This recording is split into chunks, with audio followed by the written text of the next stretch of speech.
What happens at laser tag never stays at laser tag.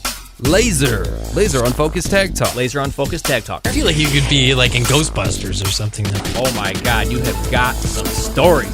Let's talk about laser tag. Who knew you were a laser tag legend? Time to get laser unfocused.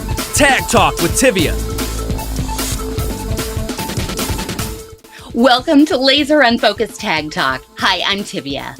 Many Photon warriors talk about wanting to give new life to the original laser tag game that they loved, but Jim Strother shares a bit about doing just that as the last person to open and operate a Photon arena as a business.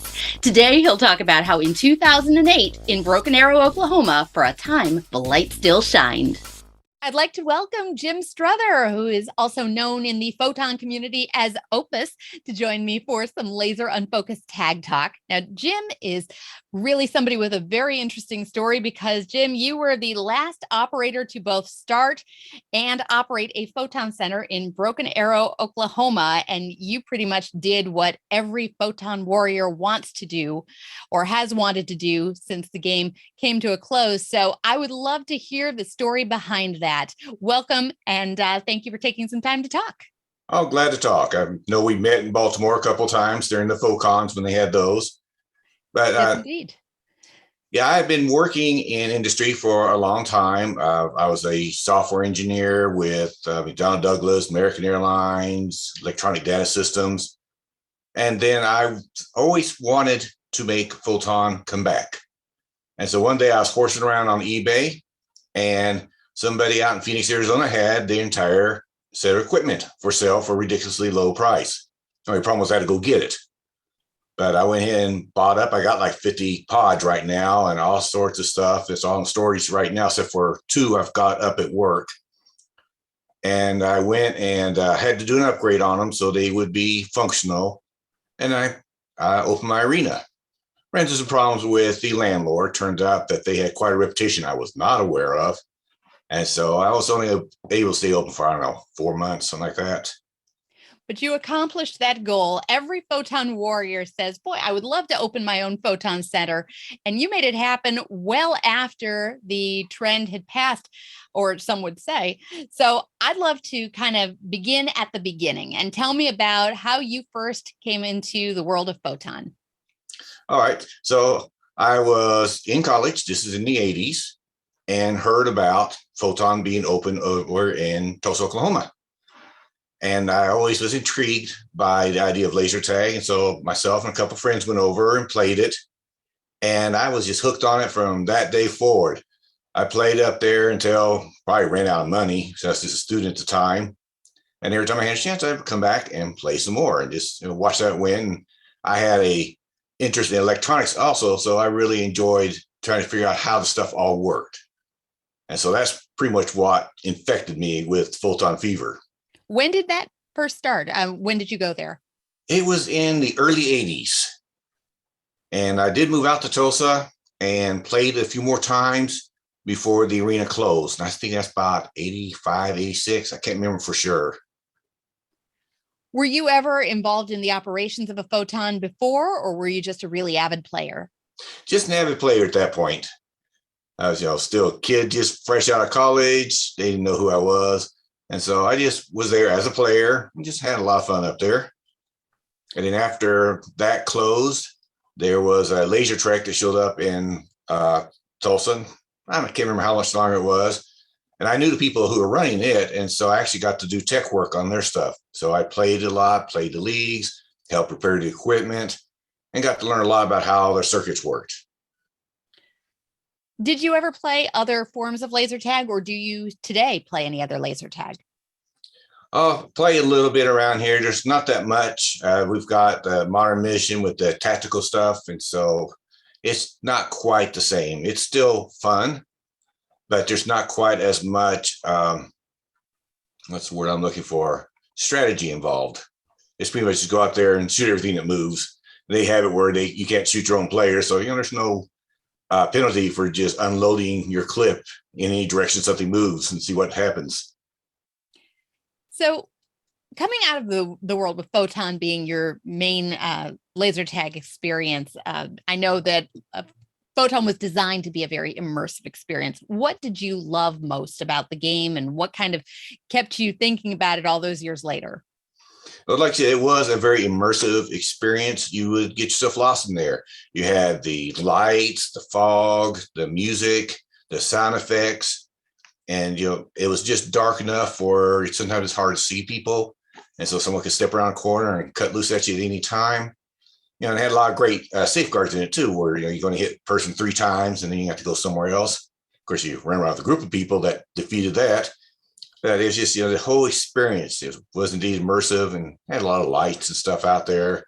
Some arenas had the alien towers that would cut loose the fog. And so I've heard of some that actually could fire lasers at people, or not really fire lasers, but they could capture your code and disable you. So yeah, it was a full experience. Where did your code name come from? Opus the Penguin from Bloom County. I was a tuba player and he played tuba, and I thought, that's a good name. I went through a few from the very beginning. I think my very, very first name was Slob. And though we're just married, I think my wife helped me with that one. But anyhow, and she was Shortcake. And then I remember doing a few up at Laser Trek and Lasertron, and finally settled on Opus. It was an easy one to put in, and it was a lot of fun. Well, very good. I know Photon is where the idea of code names sort of originated with the players. So that's kind of cool to kind of refer back to all these years later. Now, you played, and then there was a gap of time because Photon was basically in operation from 1984 to 1989. And I remember in 2008, that was the first time I became aware of you and what you were doing. And I stumbled upon it on the internet, and I thought, oh, well, there's a Photon that still exists, and this is cool, and maybe I'll get there someday. And unfortunately, that didn't happen. But 2008 is when things really got moving with your enterprise. Is that right? Yes, that's when I was able to actually open and bring people in. And it was fairly popular in the community. I know the parents really loved it, and we were getting quite a few groups in there. If it wasn't for the massive battle with the landlord, probably could have made a go of it.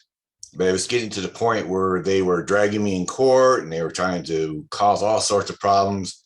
Before it got bad, though, it was definitely on a positive trajectory. So maybe talk to me a little bit about how you even began to relaunch a Photon enterprise. Well, of course, the internet's always a good place to start, put stuff out there. There was a lot of word of mouth. There were still a lot of Photon players in the area, and so they were excited to see it come back in any way, shape, or form that it could. And then my wife was involved in the school district out there, so she was able to get the word out. And so we had a pretty decent business going on. It needed to do a lot better, but it was on its way. What did you really have to do to set up an arena from scratch? Because at this point in time, you're not following a blueprint, or are you? Well, Mark Mueller in Baltimore, got to know him. I went out to his arena, flew out there with my daughter, and we played his game and got to talking with him. And he had been such a great resource. And he provided me with some blueprints from the original arena design called Alpha. Then you are using a blueprint. I used it. I had to modify it because the ADA stuff had changed a lot since they were able to build theirs. Add an elevator to mine and remove a couple pieces that the city wouldn't allow because there just wasn't enough ramps. But I used that. I went to what's their place called? Lasertron. They would offer free seminars. They wanted you to buy their equipment. I went there just to find out how to run the business. And so attended that. Most of the stuff was on the East Coast. So it worked out well. I go out to do one of those things, and I go meet with Mark and play the game. And his text would show me all the stuff that he did and got my system up to date. They had 2 versions of the pods back in the day. They called it a 300 baud and a 1200 baud. And the 300 had a lot of problems. And of course, the boatload equipment I bought was all 300 baud. So I learned how the 1200 baud worked, had to redesign a board to make it go. So I got to learn a little bit more about electronics. And so, the technical and the business and planning, dealing with the city. The city wasn't real wild about me coming in. They were more into wanting microbreweries around, but finally got them to okay it. Now, photon centers have a very distinctive look, and especially the alpha field. So, what went into constructing something to match those blueprints or match what you remembered? Well, I used, of course, the original blueprints from Mark was my starting point. And for the most part, it was the same. There was a couple things in the lower levels where they had some additional ramps and holes that people would scurry through. And I had to get rid of those because they just weren't handicap accessible, and also brought the cost up quite a bit. Then I found a person that drew it up there, got it approved by the city. And then we found ourselves a construction person, and he taught me how to build also. And so he would come work during the day. Then I come out at night and continue on. And he's perfectly fine with that. He'd leave his tools out for me, and I could spend, I don't know, 3-4 hours at night just putting up girders or drywall, whatever stuff I could do. I didn't have the skills to put up like the mud and tape and all that. Couldn't do that. But and then I knew some people who were electricians, so they were able to wire everything for me. And just word of mouth, I managed to find a plumber to bring in the sprinkler system. Now, am I correct in thinking that you were the last to both start and operate, or were there any other photons that held on that long?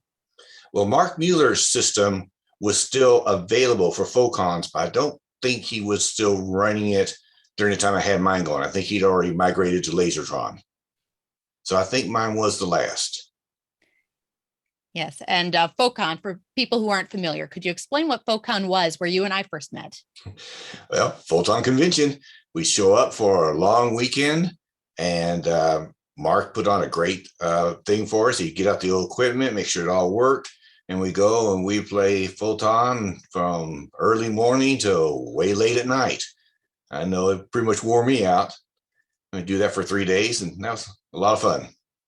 I think it really speaks well of the system that 30 years later, that many people were still interested in coming out and playing that specific system, and that they would rally around an event like Photon. It started in 2014 at the 30th birthday or 30th anniversary of Photon and laser tag. And so, for you to have made a venture towards it in 2008, I mean, there's some history and longevity there. Yeah, and there was another generation that was really enjoying it. A lot of the Photon people brought their kids along. Now, in launching a new business and calling it Photon, did you have any concerns about using the naming or the branding or any licensing issues? I did have concerns. And I learned how to search the government trademark database, found the Photon trademark, and it was abandoned. So I went and just basically filed for it and got it.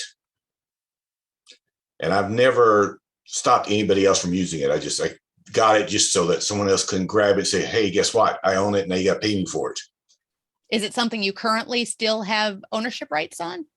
I think I do. I haven't used it for a while, so it may be considered abandoned again, or it could even be considered inactive. I can't remember for sure now. And there's a limit of time how long you hold on to a trademark. I think with everybody who starts a new business, you probably run across challenges, and people say to you in the moment, someday you're going to look back on this and laugh. So someday is today, Jim. Tell me about some of the adventures you had in getting this up and running. Oh, the coordination was really the biggest thing there with all the different people I had in working on it. It was quite a challenge there. And then dealing with landlords. The landlord I dealt with, that building had been sitting empty for about 10 years, and he was wanting money right up front. It's like, well, no, you're not going to do that. And we managed to work out somewhat of a compromise, but then he started coming back at me. So it's like, well, you obviously don't know what you're doing. And it's kind of funny. I was up at Laser Quest after I closed, and the guy's lawyers walked in there trying to sell my building to the Laser Quest guys. They pointed at me and says, that's the guy who used to own it. Get out of here. That was funny. Well, you've got to look back at that and laugh. Let me ask you, is it ever something that you think you'd take another run at in another location?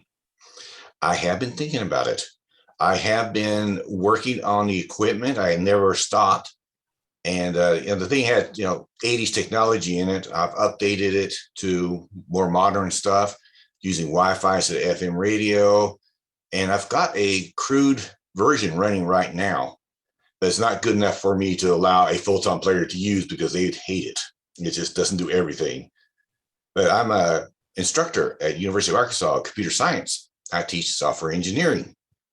Their project is to build the Photon software. So Love it. and they're having a great time with it. I gave them a traffic generator to simulate players talking to them, and they're getting better. This last semester has gotten the best ones yet.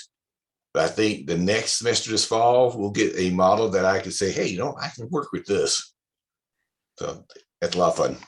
Now that's how you run a business. You make your students your staff, whether they want to or not. It was either there or they do a shopping cart. So they all love laser tag better. Everybody does. Yeah.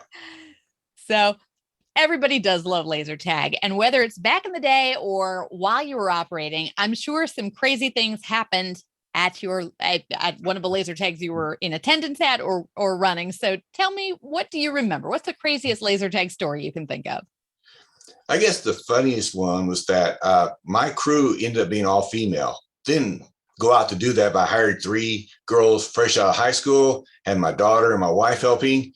And one day, I guess they had most of everybody in there, and this drunk comes walking in the front door, shirt all unbuttoned. He looks like he's in his 50s, really heavy.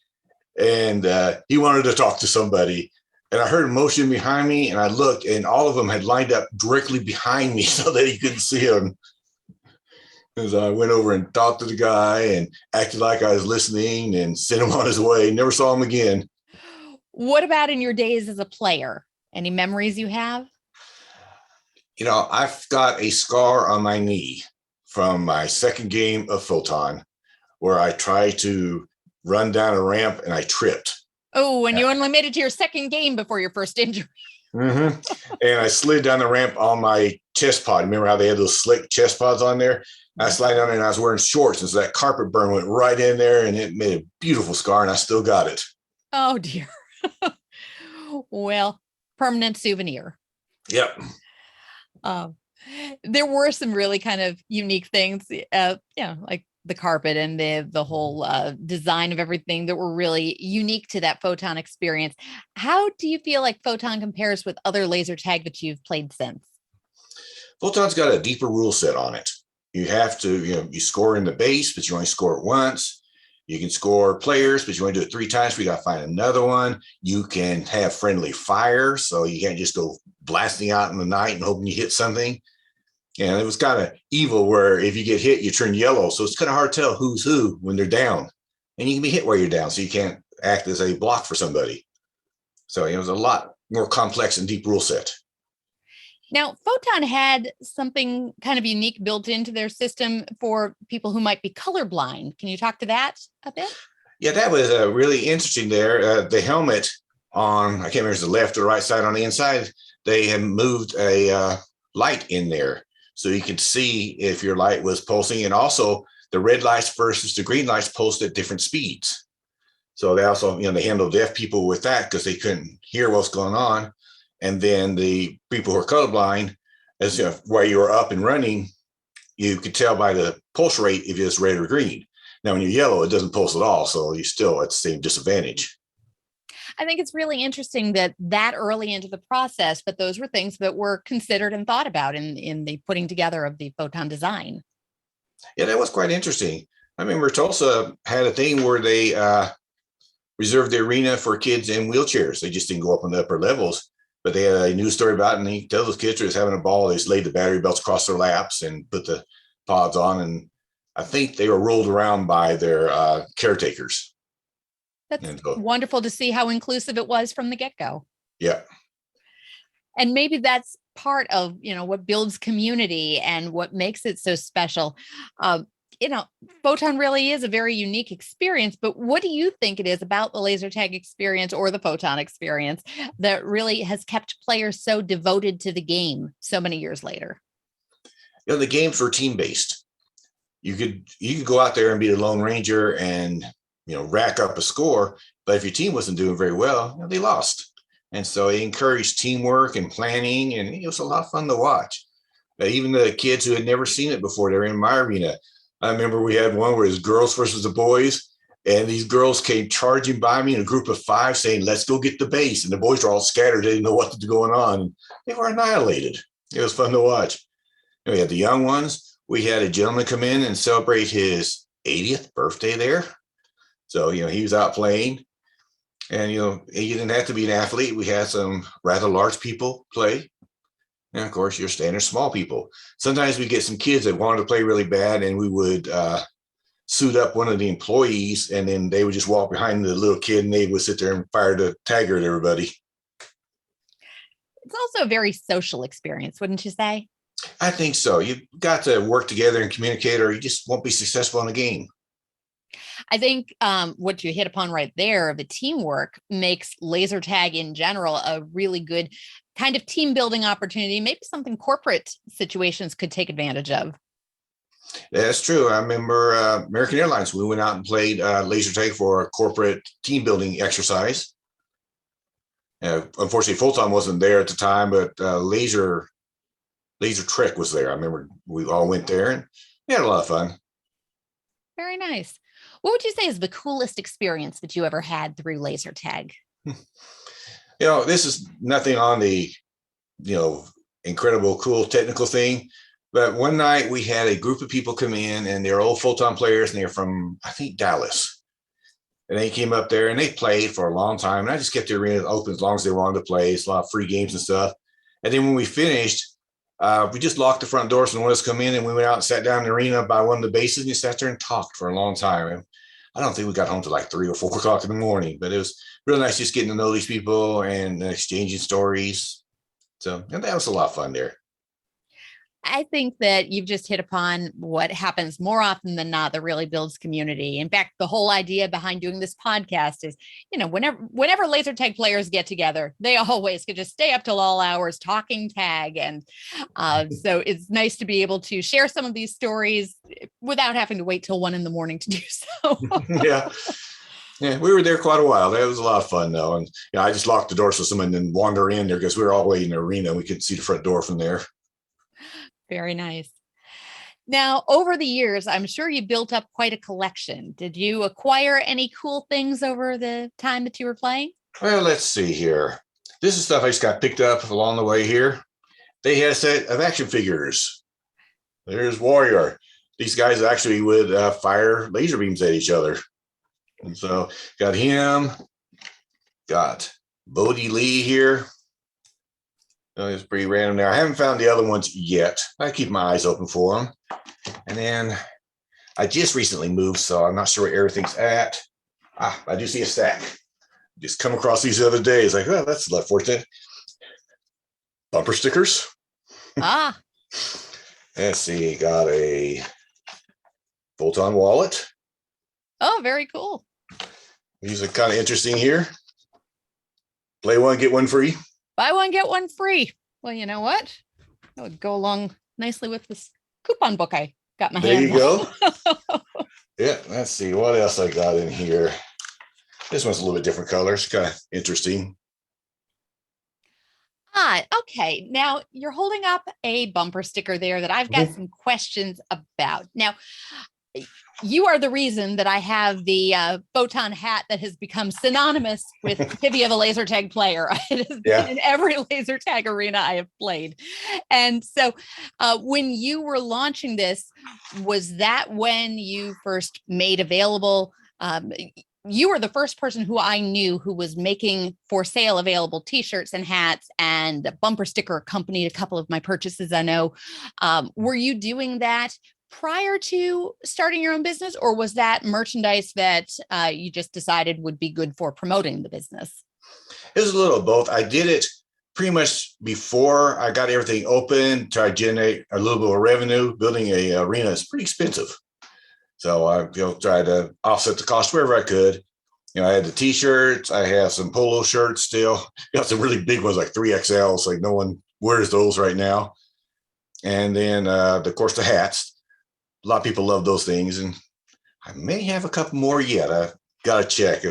I just moved, and I'm still opening boxes. It's been kind of crazy. I know where all my Photon gear is because I put it in a separate storage building. But some of the other stuff, I opened up a box and found a pod. It's like, okay, how did that get over here? What would you say is the coolest piece of tag swag that you've acquired? I think the targets are about the coolest part there. I've got them out in my garage. They're, I don't know, about that big around somewhere in there. And the lights flash. I had them up in my arena and they transmit out an ID, and that's what you use to tag and disrupt them there. And so that was pretty cool. And I was pretty impressed when I got the equipment. Both of them worked. One I had a power supply problem later, but it was a standard thing, so it's very easy to fix. Is there any one particular laser tag artifact that you would really just love to get your hands on? Yeah, that's a good question there. As far as Photon's concerned, I think I've got about everything you can get your hands on, except for maybe a couple of the action characters. There's like 3 others. In fact, they had a Tivia one out there, but I think it's only a prototype. You have it? There she is. There she is. Mm-hmm. And I've considered firing up the 3D printer and printing off some, but I just haven't gotten around to it yet. Besides souvenirs, what would you say is the best thing that you've gotten out of playing laser tag? It's just working with people, having the teamwork, and a little exercise doesn't hurt me at all either. I had a couple of Photon people say they're really happy I opened this, and now we got an exercise program. And you do get pretty hot. And I played some tag. Let's see, what day was that? Saturday. My daughter's birthday. She wanted to play laser tag, and out there with her friends. I was holding my own, so that was a lot of fun. Excellent. So you've got kind of a next generation thing going here. Yeah, they love it. And my students want to play the game. And it's like, well, I only have 2 prototypes right now, so it's not going to be a very exciting game. But we're getting there. I'm not sure how we're going to do it, because running around those phasers, they look awful realistic. And so I'm going to have to do something to make them a little more sci-fi looking so the campus security doesn't come after me. Well, very cool. And so someday you're going to be able to pass that torch on to the next generation, whether it's your students or your kids. It sounds like you've got a good running start to maybe let that equipment see another life. Yeah, especially the new design is portable. You don't need to have a wire antenna system anymore. It's all Wi-Fi. Now, I'm intrigued by that because back in the day, I am not a techie person, so you help me out with the technology part here, but wasn't it necessary to have a Faraday cage set up around your Photon gear to make the game play? Maybe you can fill in the gaps, but I didn't do very well. You got it pretty close there. Yeah, they used FM radio to transmit from the computer to the players, and it was very easily disrupted. The Faraday cage was really just chicken wire. That's what Mark Mueller had all over his. That's what I forgot to put on my arena. And it did okay until one of the neighbors got himself a new high-powered CB, and then every so often, all my units would drop offline at once. Oh, dear. It was like, oh, yeah, I knew I forgot something. It's like I did not put the Faraday cage up. And that was on my list of things to do. But then when I closed the arena, it's like, don't have to do it now. But not necessary for what you're working on at present? No, the Wi-Fi, it's just like a computer hooking up wireless. It's set up on a private network. It's password protected. So really people can't do a whole heck of a lot to you if you're running it. And, you can make your arena as big as you want. It'll run off of a laptop or a tablet. It's really pretty low power. And the only thing would be probably to put a booster on your Wi-Fi so you pick up all the pods. Well, very good. Well, if you open another Photon, you have to let us know so that we can all come and support the enterprise and let that light shine once again. I'm open to open up a portable one, take it out to different parties or whatever, get started and see if I can build another arena. There's lots of open buildings around. Very nice. Now, Jim, I appreciate you taking some time to tell me the stories behind the Broken Arrow Photon location and all that went into it. But right now, I'd love to do some rapid fire tag talk questions. Would you be game for that? I'll give it a shot. All right. So I'm going to ask these questions fast at you, and you just give me your gut reaction right back. I think this will be an easy one to start. Favorite laser tag system of all time? Well, that might be Photon, yes. What was your favorite arena? Well, the Tulsa one's the only one I played. So I enjoyed the Alpha Arena. I read about the beta arenas, but I never got a chance to try one. Who's the coolest person you've ever met through laser tag? I guess that's going to have to be Mark Bueller. He helped me so much and never asked for anything in return. He loaned me equipment, all sorts of stuff to get me going. Very nice. Coolest place that you've ever visited because of laser tag? Oh, see that one might be a little tougher there. I remember going out to Denver and playing a laser quest that was one of the biggest arenas I ever came across. I spent more time looking for targets than I did actually shooting. What was your favorite prize or souvenir? I guess just my IDs, the blank IDs I got with my equipment. I think those are pretty neat, the new old stock ones. Who's your favorite Photon player? Favorite player? Yeah, I guess that's going to have to be Lord Bathan. He was the guy who ran Dallas. And who is your favorite Photon character? All the Photon characters. Well, of course, everyone loves Bodhi Lee, but, Tivia is up there, too. Oh, good answer. All right. Well, those are all my rapid fire questions. And Jim, I just want to thank you very much for taking some time to join me today on Laser Unfocused Tag Talk. Jim, the light still shines with you, and I thank you very much. Well, thank you for talking to me. Thanks for checking out this episode of Laser Unfocused Tag Talk. Listen for more episodes on the first and third Friday of each month. Want to be a guest on an upcoming episode? Find out more and follow my blog and website at TiviaChickLovesLaserTag.com.